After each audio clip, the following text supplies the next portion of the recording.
સુરત હજીરા વિસ્તારમાં મસમોટી કંપનીઓ દ્વારા નિયમો નેવે મૂકીને સ્થાનિકોને પ્રદૂષણ ફેલાવી મજૂરો સહિતના જીવ જોખમે મૂકી કામગીરી થઈ રહી છે। તેને લઈને સ્થાનિક નાગરિક દ્વારા કોર્ટની જાહેર હિત માટે અમલ કરવા માંગ કરાઈ છે। સાથે જ ગ્રામ પંચાયત મેળા પીપળામાં ગેરરીતિ થઈ રહી છે તે અટકાવવામાં આવે તેવી નિષ્પક્ષ તપાસની માંગ કરાઈ છે। મળતી વિગતો અનુસાર અને સ્થાનિક સામાજિક આગેવાન યોગેન્દ્ર પટેલ દ્વારા માંગ કરી છે કે આ વિસ્તારમાં કંપનીઓ તમામ નિયમો નેવે મૂકી યેન કેન પ્રકારે પ્રદૂષણ ફેલાવી રહી છે અને લોકોને કેન્સર જેવી બીમારી પણ થઈ રહી છે।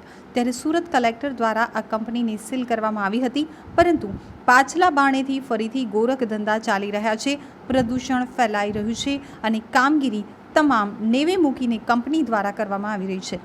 તેની સામે કાર્યવાહી કરવાની માંગ કરી છે, તો કોર્ટના હુકમને પણ અનાદર કરી અને મન ફાવે તે રીતે કામ ચાલી રહ્યું છે। ત્યારે આવી કંપનીઓની સામે કાયદેસરની કાર્યવાહી કરી અને લોકોના આરોગ્ય સાથે ચેડા થતાં અટકાવવાની માંગ ઉઠી છે। સાથે જ આ સમગ્ર ભૂમિકામાં ગ્રામ પંચાયતના મેળા પીપળામાં સમગ્ર ખેલ ચાલતો હોવાની ચર્ચા પણ ચાલી રહી છે। શું કામગીરી હાલ ચાલી રહી છે આ જગ્યાએ? હજીરા વિસ્તારની એએમએનએસ કંપનીમાંથી જે સ્લેગ નીકળે છે એ સ્લેગ કોન્ટ્રાક્ટરો દ્વારા, ખાનગી માણસો દ્વારા ગામના ડામકા ગામ છે, ટેનારા ગામ છે, મોડા ગામ છે, વાંસવા ગામ છે, આ હદ વિસ્તારમાં કોઈપણ જાતની ગુજરાત પોલ્યુશન કંટ્રોલ બોર્ડની મંજૂરી કે જમીન એને કર્યા વિના જ ભેગો કરવામાં આવી રહ્યો છે। એને કારણે ગામજનોનું સ્વાસ્થ્ય ઉપર અસર થઈ રહી છે, લોકો કેન્સરથી પીડાઈ રહ્યા છે। આજ સુધી ઘણા બધા લોકો એવા છે કે આ વિસ્તારમાં કેન્સરથી મૃત્યુ પામ્યા છે।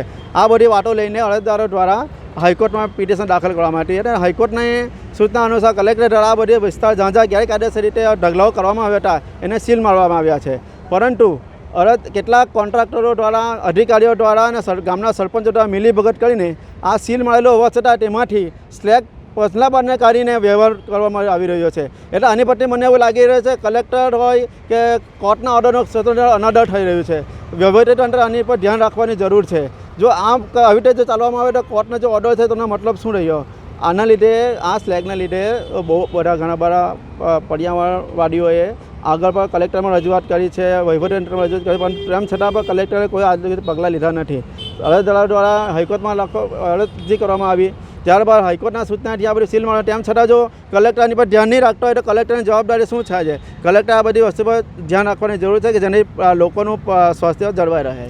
કેટલી જગ્યાએ કામગીરી ચાલે છે અત્યારે કામગીરી ડામકા ગામ છે, વાંસવા ગામ છે, ટેનારામ ગામ બી લાખ્યા છે, મોડા ગામમાં ઢગલા માર્યા છે, અનેક જગ્યાઓ છે કે જ્યાં કોઈ પણ જાત નથી પોલ્યુશન કંટ્રોલ બોર્ડની મંજૂરી લેવામાં આવી, નથી કાંઈ કોઈ જમીન એને કરવામાં આવી। ખેતી છે, ખેતીની જમીનની બાજુમાં ઢગલાઓ કરી દેવામાં આવ્યા છે।